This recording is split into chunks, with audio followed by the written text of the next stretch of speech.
Everyone, welcome today. This is John Haller with our Israel update. Today I'm joined by Brian Schrauger, a good friend of mine in Jerusalem. And of course, our guest today is Avraham Levine from Alma Research in Israel.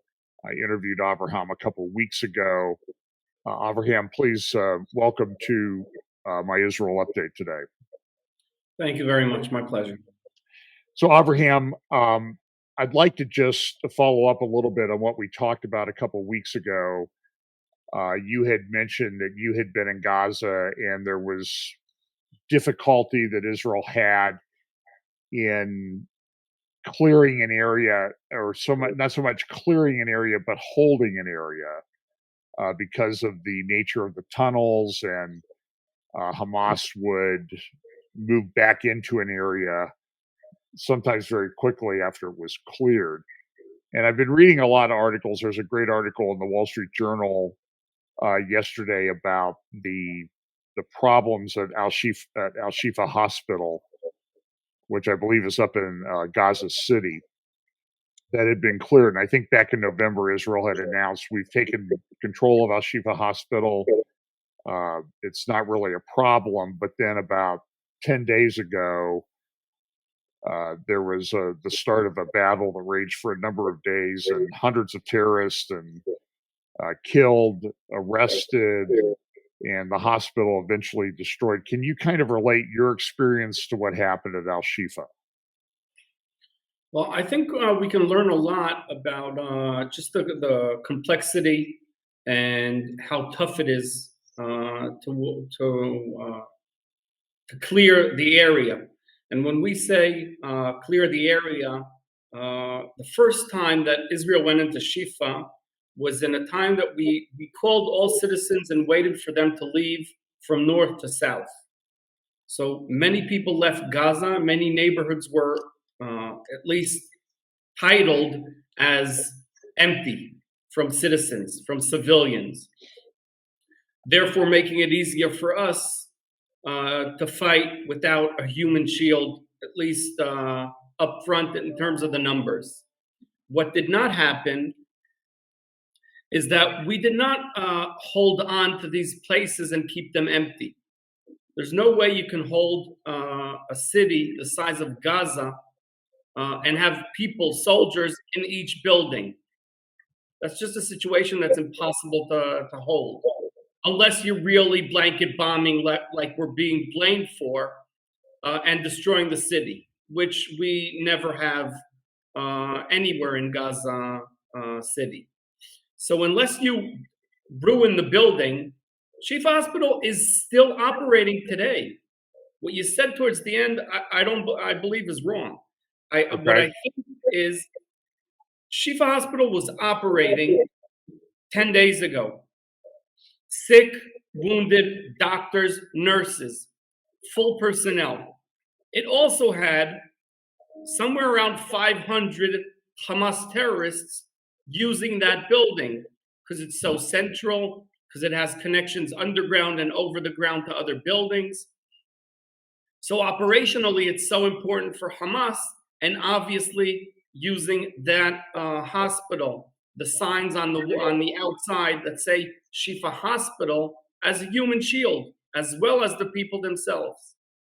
And IDF is forced to go back and regain control over that building for a second time. And that will happen again and again and again, because we're not ruining the buildings. We're not ruining anything in Gaza that we don't have to. It also shows you that there's no vacuum. Any place that IDF leaves, like the world is demanding, don't go into Rafah, just go in and out, get the terrorists out of there. There is no get in and out of Rafah and have a real effect on the last operating brigade of Hamas. There's 4 battalions in Rafah. It will happen the same way. If you do not finish the job, then Hamas will slowly climb back from south to north and regain control over the central area of Gaza Strip and Deir el-Balach and Nuseirat and Gaza, and then to the north to back to Bet Hanun and Bet Lahia and Jabalia. And unless you, it's sort of, I see the world trying to play both sides. Hamas are terrorists that we have to get rid of, but on the other hand, you can leave them alone. Don't go into Gaza. Don't go into Rafiah. Don't go into hospitals. I don't see the option of playing both sides in this case. So, and I apologize. A lot of the reports, and it's difficult sitting here in the United States to get good, accurate information about what's going on there. Some of the reports were that Israel had destroyed the hospital. So if I got that wrong, I apologize for that.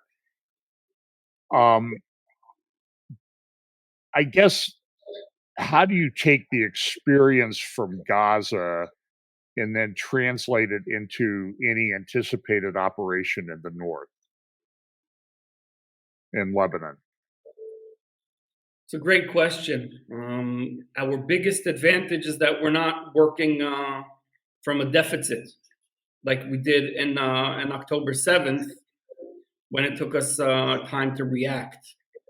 But that's pretty much the only advantage that I see in the operation, in an upcoming possible operation in Lebanon. Because the biggest difference between Lebanon and Gaza is the terrain. And in Gaza, it's not really flat like people seem to think, but it's flat enough that we can pretty much choose our entrance points freely. I can go in from north, from south, from east, from anywhere in the land. In Lebanon, that's exactly the opposite. There's very specific routes that allow me, as an army, not as a commando, SAS, whatever, commando, 5 people going in, but as an army, if I want to go into Lebanon, there's several routes that I just have to use, which means the whole element of surprise is not there. It means Hezbollah is waiting for me exactly in the locations that I'm planning to go in. And I do not have any element of surprise, but the timing and the amount of power I use. So I see the operation in Lebanon way more difficult, and the numbers will be way bigger on both sides. As hard to hear as it is. You mean that the numbers of casualties or the numbers of people involved? Casualties on both sides, soldiers and civilians. The amount of weapons Hezbollah has is way more than Hamas. Hezbollah is capable of pretty much paralyzing Israel, if that's what they choose. The area that they chose to shoot up to today is the northern area of the border, the first 5 kilometers, 3 miles about, and it is paralyzed, evacuated, and no one can go into that area. If they choose to broaden the ranges they're shooting, it's their choice. It's only their choice that's preventing that. If they choose to shoot Haifa, Nahariya, Tveria, they can do it whenever they want. If they choose to shoot Netanya, Herzliya, Ramat HaSharon, Tel Aviv, that's in their hands. They have the initiative in that sense. So in that sense, way more Israeli civilians will be killed. Same on the other hand, way more Lebanese people will be killed if we go into Lebanon. Give us a little bit of a perspective. For example, and I apologize if I don't say the names correctly, like Kiryat Shimona, that's a city of what, 25,000 people or so? Yeah. And how many people are left in Kiryat Shimona now because of the threat from Hezbollah? No, generally speaking, Kiryat Shimona is empty. Kiryat Shimona has been evacuated for 5 months about. Towards the end of October, Kiryat Shimona was evacuated completely for the first time ever. That Kiryat Shimona is completely evacuated for so long. As opposed to that, Nahariya on the coast wasn't evacuated, even though it's 7-10 kilometers from the border. Kiryat Shimona has been bombed weekly, daily, since October. Nahariya wasn't. How big is Nahariya? Same, about the same thing, about 20,000 people. And so those areas are roughly paralyzed. If a hot war would break out against Hezbollah, I mean, it's hard to describe what's going on as not a hot war, but if a major invasion would take place by Israel into southern Lebanon, would that zone of evacuation necessarily expand? That's a good question, and that depends on more than one. There's a lot of X's and Y's and moving parts here. I think Israel, for the first time, maybe Hezbollah's greatest victory ever, is Israel evacuating 60,000 people for so long. And I think I wouldn't call it a mistake to evacuate the people, because it was done for their own safety. And Israel has a responsibility to their people, us, the civilians, and therefore the decision was made. But I would say that the consequence, the repercussions of the evacuation, I don't know if they were taken into consideration October, which means taking the people out of the equation makes it easy for IDF, but it also makes it easy for Hezbollah in many ways. And the invasion and an evacuation are not necessarily hand in hand. If Hezbollah shoot enough arms, weapons, mortars, missiles, rockets, then more areas can be evacuated. I think a ground operation might change that and at least eliminate some of that threat, depending on how deep we attack or where we attack. Go ahead, Brian. I have a couple of questions, Avraham. One is back in reference to Shifa Hospital. Doesn't this indicate that Israel is going to have to maintain some kind of long-term presence or ability, at least, to go in and out of Gaza, as in fact it does today in the Palestinian territories, in order to keep the area secure? That's one question. The other question I'd like to, and related to that, is, does Israel have the necessary manpower to do another long-term engagement, major engagement in the north? In regards to Shifa, that's one plausible thing that you might understand. That's one thing that we can learn from that. Yes, I can broaden it to soften your thought and say we need some kind of presence there. It doesn't have to be Israeli. But I completely agree. I mean, what you said is clear. We cannot play. That's exactly what I was trying to imply. You can't count on Hamas stopping to use Shifa Hospital unless you're there and make sure they're not using Shifa Hospital.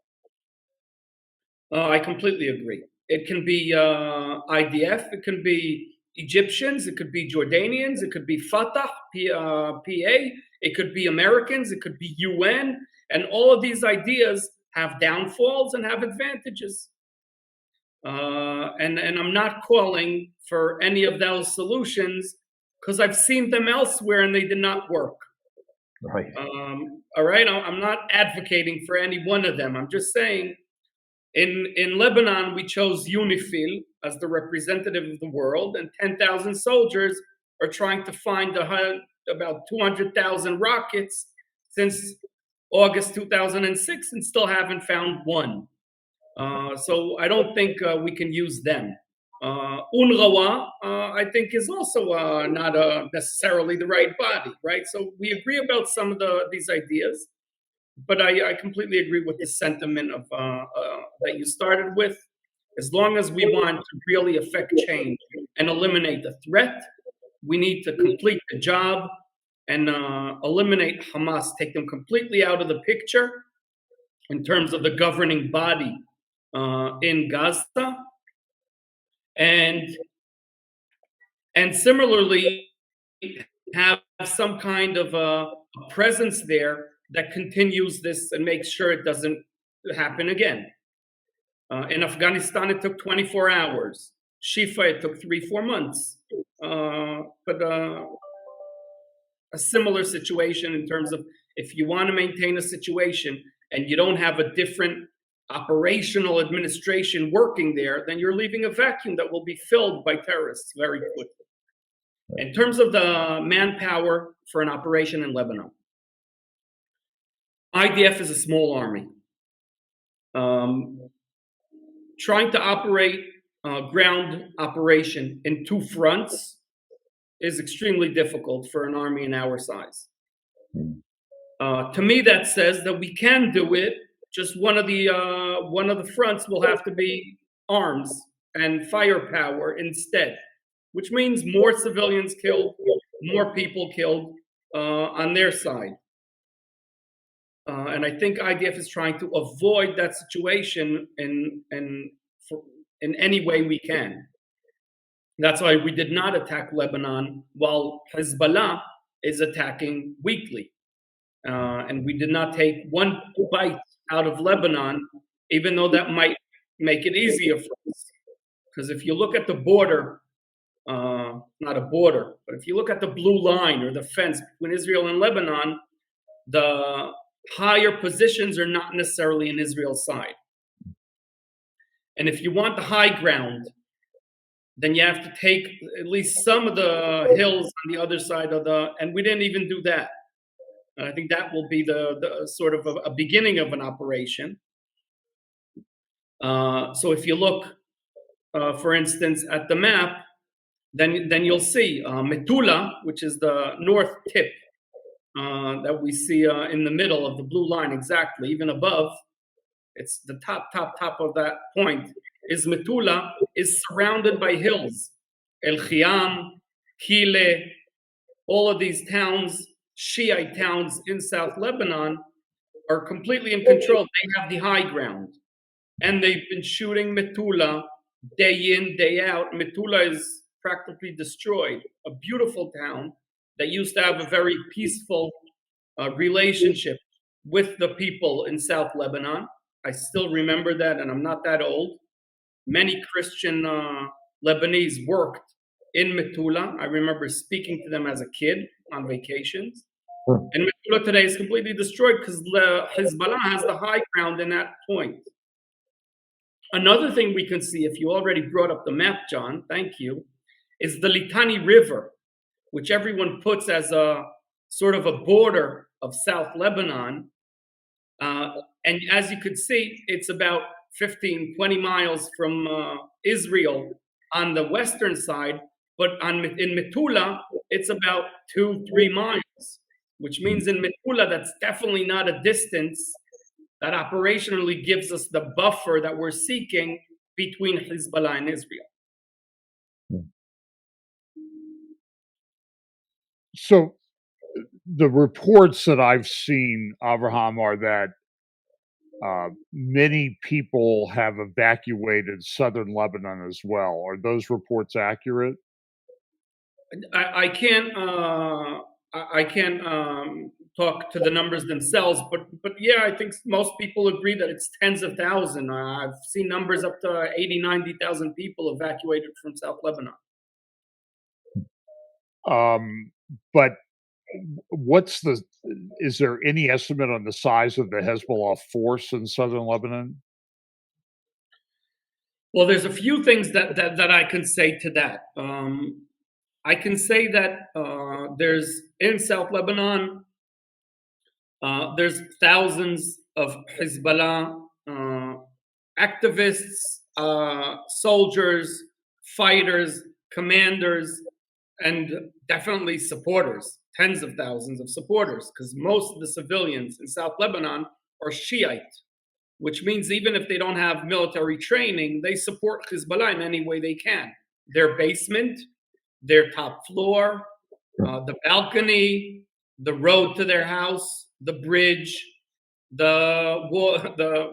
any warehouse, any place in South Lebanon can be used as the beginning of a tunnel, an end of a tunnel, lookout, anything like that is in civilian hands. Now, what else can I say?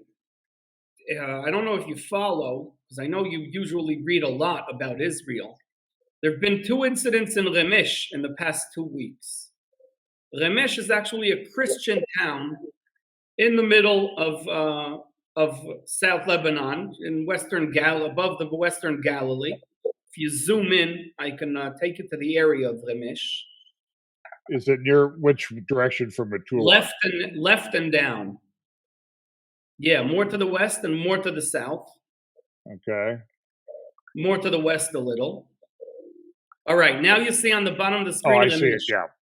All right, Remesh is actually a Christian town, one of several Christian towns. They're mostly Shiite, all the towns that you see here. But Remesh in the valley is Christian.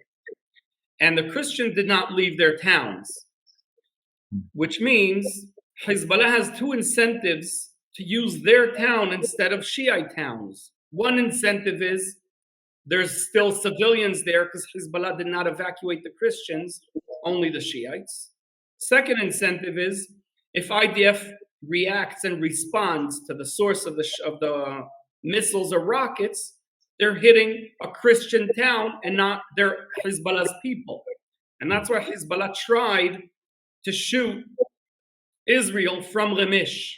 And Remesh people were very much against that and pretty much kicked out Hezbollah from that town. And that's a very interesting development that rarely happens. And we don't see a lot of resistance against Hezbollah. But Remesh people understood clearly they're being used as human shield. They'll be shot. They are the people that will suffer the consequence of this Hezbollah Shiite attack. And therefore, they defend themselves by ringing the bells in the churches and calling all of their people outside to stop Hezbollah from entering Remesh. Because as you see, the rest of the towns there, like Shaib on the left, Yarun on the right, on the east, they're all Shiite. Marun Aras, Injbil, all of those towns, they're trying to avoid shooting from because they're their own supporters, and they're figuratively more empty than Remesh. Is there any assistance that's given to, say, the Christian people in Ramesh by the Lebanese Army, or is that just effectively not any assistance at all? Lebanese Army is not a factor that I even hear about in the news here or there. You barely see Lebanese flags in the towns. In the funerals, you do not see any Lebanese flags whatsoever. It's Hezbollah land. The leaders that you see in the posters are either Irani or clearly Shiite Hezbollah. You do not see a Lebanese president or a Lebanese prime minister photo. They don't have a president right now. That's tricky, but you do not see posters of Najib Mikati in South Lebanon. You see posters of Khomeini, Khamenei, and Nasrallah. So we're not talking Lebanese army. We're not talking Lebanon as a governing body in effect. De facto, this is Hezbollah land. Avraham, if I understood you correctly, you indicated an expectation for a smaller ground force if anything happens, if Israel takes any action against Hezbollah in the north, but perhaps a larger air attack that would inflict more civilian casualties. If Israel has to act, and at least at this point, to me, it appears it will have to do so, what's the time frame you see this, in which you see this happening? Well, there's, I think what IDF is trying to do is finish one chapter and start, and then open the other. Right. And unless we're forced to, and we could speak of the situation of what can force us, I think IDF is trying to avoid Rafiah with South Lebanon at the same time. Right. I assume both sides are preparing for the next stage. Both IDF and Hezbollah know that it's better weather now in the north. It's already spring, summer here. We have a very short spring here. It's already hot in the north. And the more we're slowing down in the south, the closer we're getting to Lebanon. I do not have a timetable in terms of weeks or months. What can force us to speed up this situation? To me, that's clear. First of all, a mistake. Meaning, a big attack, either Israeli or Hezbollah, that hits civilians will speed up that process. Because if Hezbollah choose to shoot Haifa or Tveria or Nahariya, an area with civilians, and kills 30, 40 Israelis, I would assume I would get the phone call immediately of prepare for your next reserve service and report to your base immediately. As same from Israel. If we, in one of the attacks that we have been attacking in South Lebanon, in Lebanon altogether, or in a certain embassy in Damascus, and we make a mistake, and we kill too many civilians, or a too sensitive target, they'll become way more aggressive when they react. And I'm still waiting to see a reaction to the attack in Damascus. And if that happens, that also speeds up the same way exactly. So that might happen tomorrow. But unless that doesn't happen, I don't see us going to war in the north. And I'm speaking when I say going to war, I'm speaking of a ground operation, an invasion of Lebanon. I don't see us doing that before we get an answer, Rafiah, yes or no. The U.S. has recently agreed to supply Israel with several $1 billion of armaments, including a number of F-35s and very large bombs, like I read 1,800, 2,000-pound bunker buster building flattening bombs. It seems to me that it's unlikely that the U.S. anticipates these weapons will be used in Gaza in light of everything. Are they in a de facto way preparing Israel for what it needs to do in Lebanon and Syria and perhaps beyond? What do you think? It's interesting to see what I can't attest how true the words are, but actions speak more than words in many ways. Right. And you see here the other side of the story. And when we criticize U.S. for stopping us, for slowing us down, on the other hand, U.S. is still our greatest ally.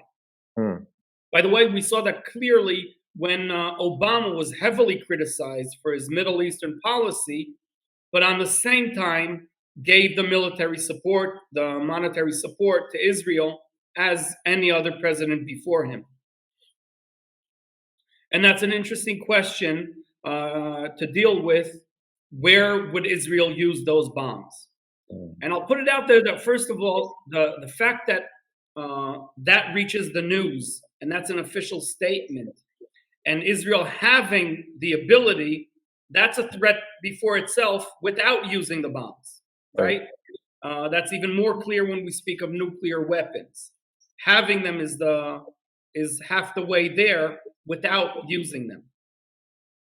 And I hope we won't have to use them. But in a situation that Israel is with our backs to the wall, which we were close to October 7th, then our actions have to be more aggressive.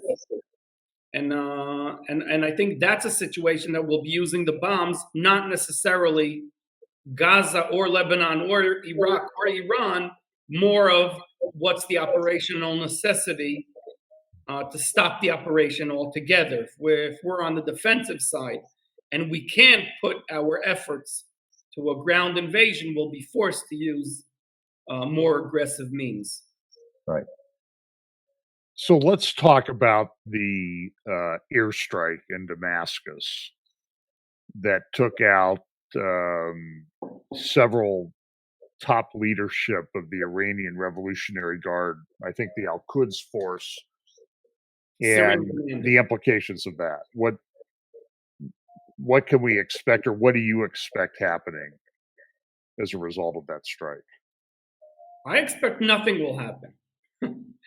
But I'm being optimistic here. I called my wife on the way home. I was actually in a base around somewhere else in the south, and I called my wife when I heard of this attack, and I said, I hope we have a quiet night.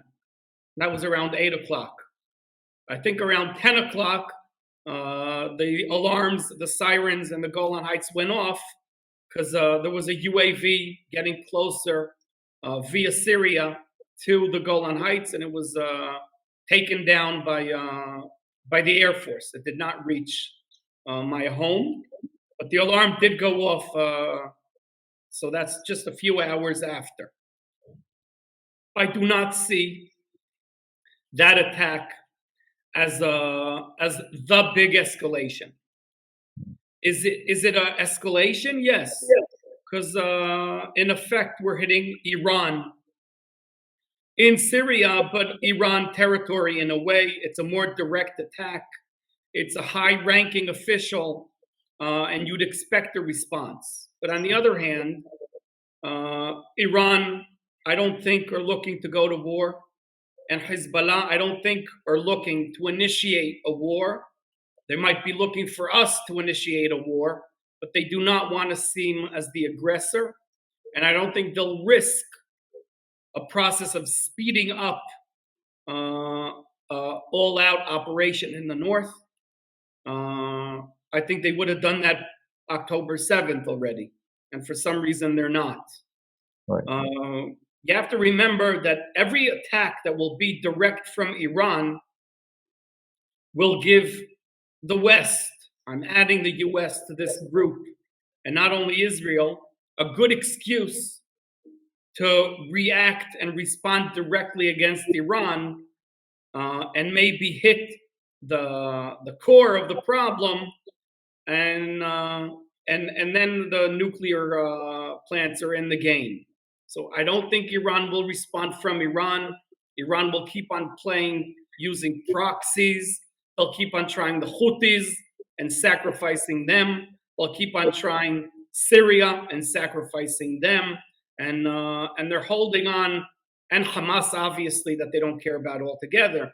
I think they're holding on to Iran and Hezbollah as a last source to use. And I think they'll wait, but I might be wrong. So they seem to use. Well, there was an article on JNS website a couple of weeks ago by Jacob Lapine saying that they were using Gaza and the relatively low-level warfare in southern Lebanon as I think he used the term a weapon of mass distraction, so that Iran could continue with its development of weapons of mass destruction. Do you have any comments on that? I definitely think that one of the working assumptions here in Israel in regards to the discussion of why didn't Hezbollah attack is that Iran does not want a war right now because that will stop them reaching the end goal of a nuclear weapon, and therefore I think Lapin could be completely right and accurate in that assessment. No one's now following what Iran is doing. Everyone's busy, like we were busy in Ukraine, and now we're busy here. And Iran is winning on both fronts, making money, improving their position with Russia, ruining Israel's routine, normal life since October 7th. supporting Hamas from far away without sacrificing much, not budget, definitely not people or their land. So do you think,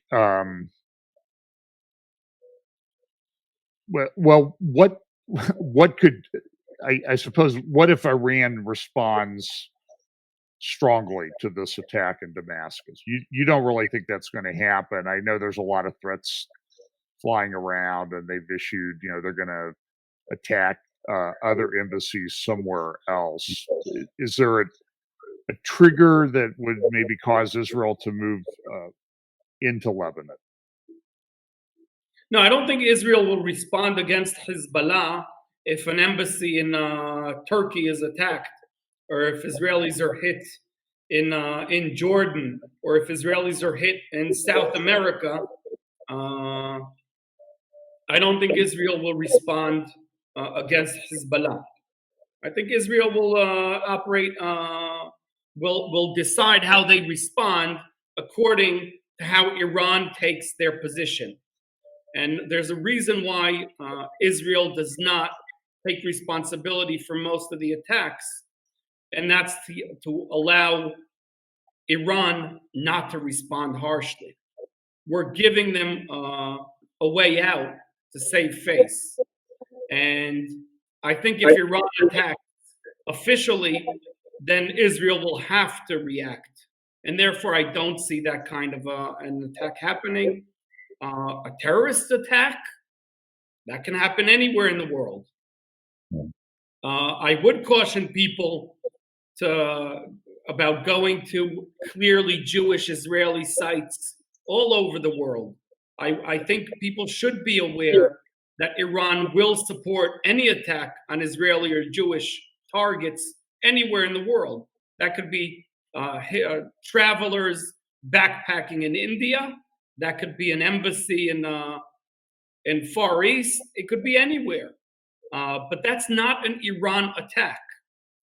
When you say an Iran attack, that means Iran's flag and Iran's official, Raisi Khamenei, will say, quid pro quo, you shot here, an eye for an eye.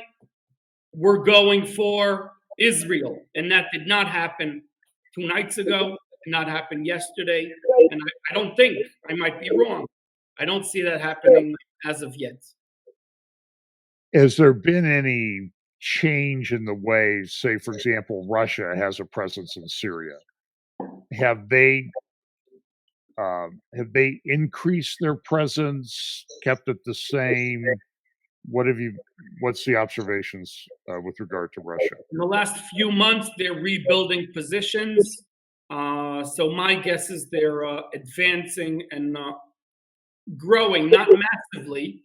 Remember, there is another war happening in the world that Russia is sort of taking part of. But yes, I think Russia has more presence close to where I live, in the Golan Heights border with South Syria. A question I want to ask you that just comes to mind. We see a lot of, I follow the Iranian press, and there's a lot of propaganda. We have this great weapon and this blessed weapon and this system and this drone and that type of drone. How much of that should we believe? What are the real capabilities of Iran in the drone or missile area?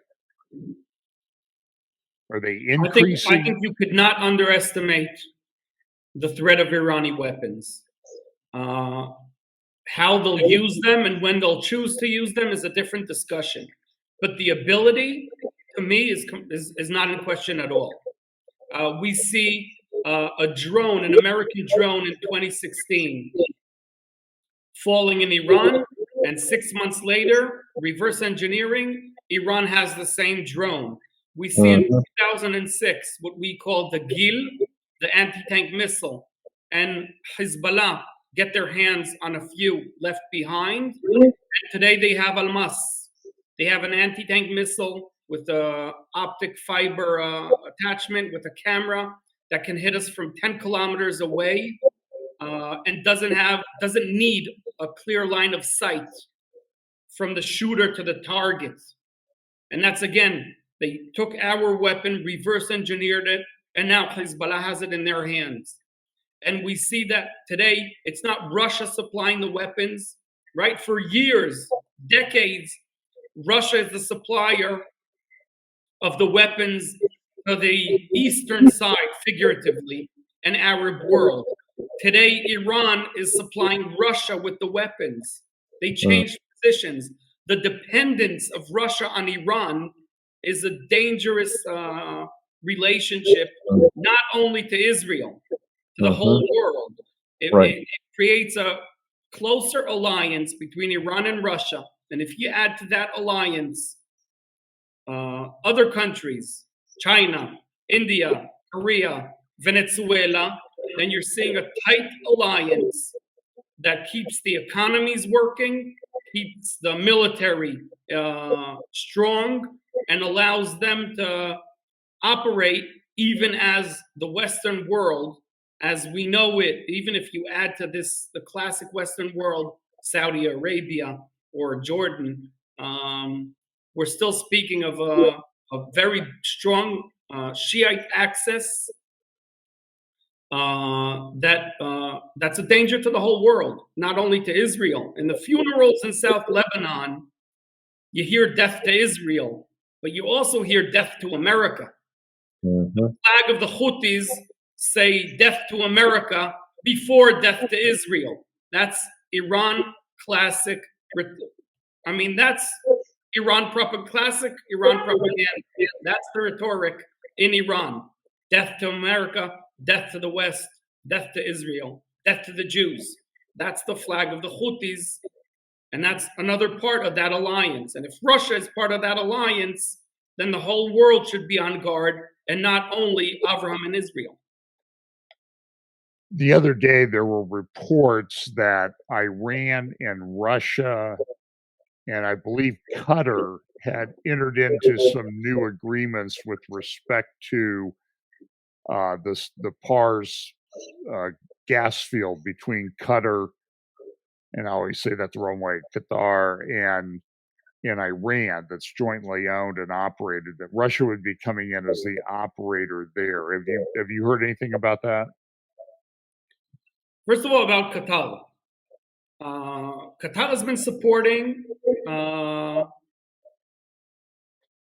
extreme Islamic terrorists for years.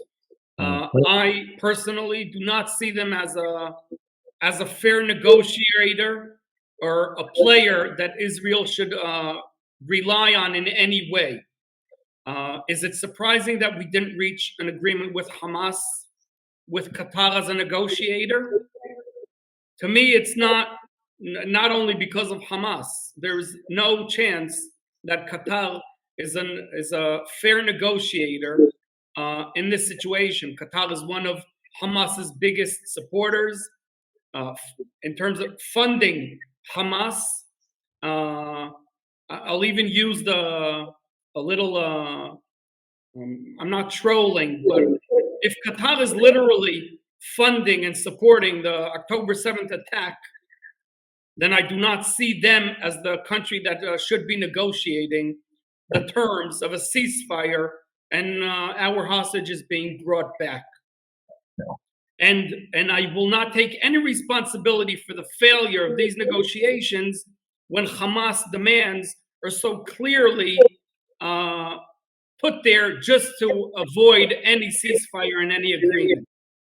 And when you see these economic interests that you brought up, attaching Russia to Iran, to Qatar, you're exactly making my point.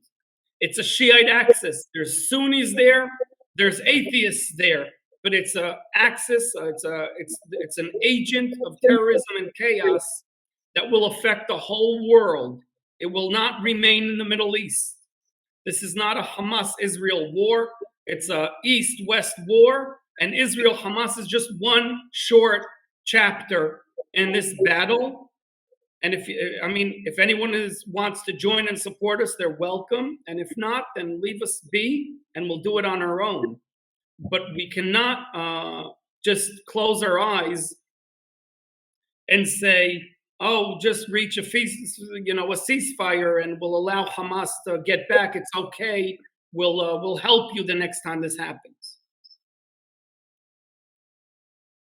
So if there's something that happens in southern Lebanon, let's say that they do go to a war, are there, and I've been hearing about this for years from the head of the Israeli Air Force back at the Herzliya conference a number of years ago, said that if war broke out in the south, there would be shock and awe like nobody's ever seen.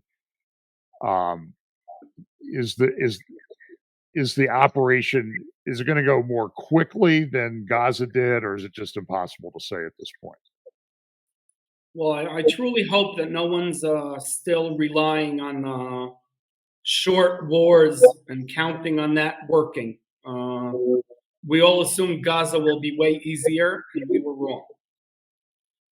So I wouldn't count on any shorter wars.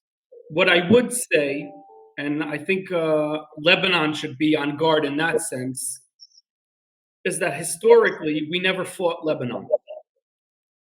In Israel, we called the war in '81 the first war against Lebanon. In 2006, we called the second war against Lebanon, or not against. The second Lebanese war would be an accurate translation. The fact of the matter is that we fought in '81 Sunni Palestinian terrorists. And in 2006, we fought Shiite Lebanese terrorists. We never fought Lebanon. And I think Lebanon, as the governing body, as the legal administration in Lebanon, should be aware that the next war, and that's not me saying that, as you said, John, it's the chief of staff, Kochavi, already started saying that the next war, the main victim will be Lebanon. Because there's no way to keep this operation a clean, clear surgical operation. It will be a massive attack. That the only way that IDF can really take advantage of our abilities is it to hit infrastructure, which means Lebanon will be hurt, and not only Hezbollah. I would highly recommend, I'm going to put a link in the show notes, one to Alma. If you would like to contribute and support the work of Alma, you can go to that link that I'll put in the show notes. And also the JNS video that came out, which appeared to be a joint project of JNS and Alma, focused a lot on Sarit Zahavi's commentary and advocacy about what a war with Lebanon in southern Lebanon would look like and how it would affect all of Israel. So I'll put a link to that video. It's about 7 minutes. I would highly recommend that everybody watch that. It was incredibly well done. I really appreciate your time, Avraham. Is there anything any thoughts you'd like to leave us with? Just to say that although there's a lot of arguments internally in Israel and with the rest of the world about how to solve the situation, the goal in Israel, I think, is very clear. We have to bring back 134 hostages. We have to bring back home safely 220,000 people in the south and 60,000 people in the north, and keep them back home safely. That's the goal. And if the world has any ideas, I'd like to hear them now before we start the next stage. Appreciate that. Thank you so much for your time, and look forward to talking to you again in the future.